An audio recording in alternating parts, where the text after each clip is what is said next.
How dare us? How dare us celebrate the 4th as though nothing is wrong?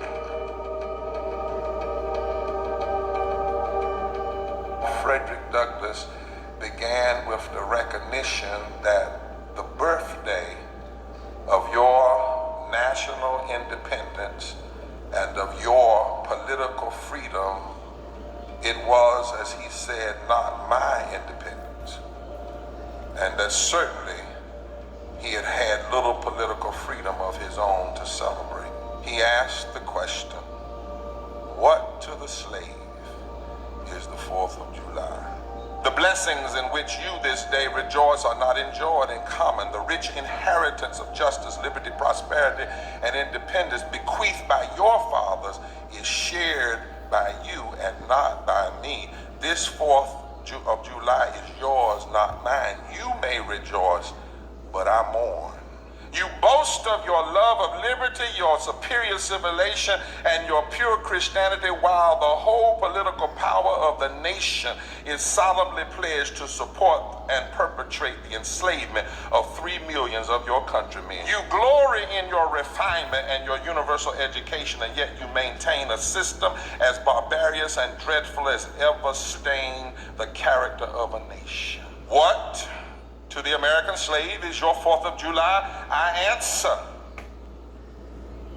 a day that reveals to him more than all other days in the year the gross injustice and cruelty to which he is a constant victim. To him, your celebration is sham, your boasted liberty and unholy license, your national greatness, swelling vanity, your sound of rejoicing are empty and heartless, your denunciation of tyrant, brass-fronted impudence, your shout of liberty and equality, hollow mockery, your prayers and hymns, your service and thanksgiving, with all of your religious parade and solemnity, are to him mere bombast, fraud, deception, impiety, hypocrisy, a thin veil to cover up crimes which would disgrace a nation of savages. I want to stand in the spirit of Douglass and ask the question, what to the immigrant and to people of color is the 4th of July? How dare us act as if all is well?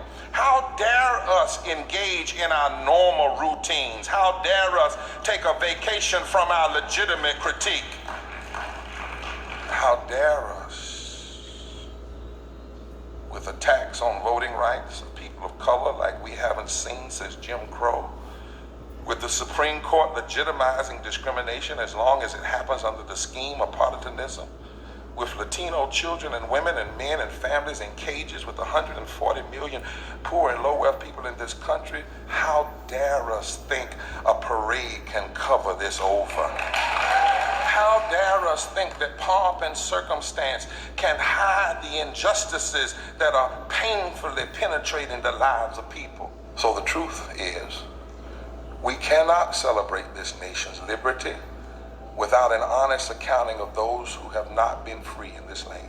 For people of color, the rights guaranteed by our Constitution have been much more a hope and a promise than a lived reality.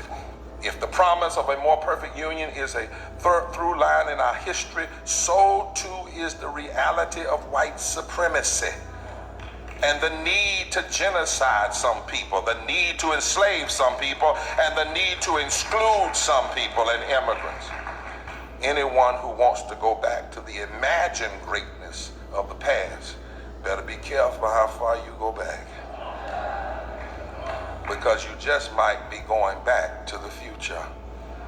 Even if President Trump is considered white today, he would do well to remember that the founders did not include the German Trumps in their imagination of whiteness. And one question for the nation, though, is how and why do we keep finding ourselves in this moment?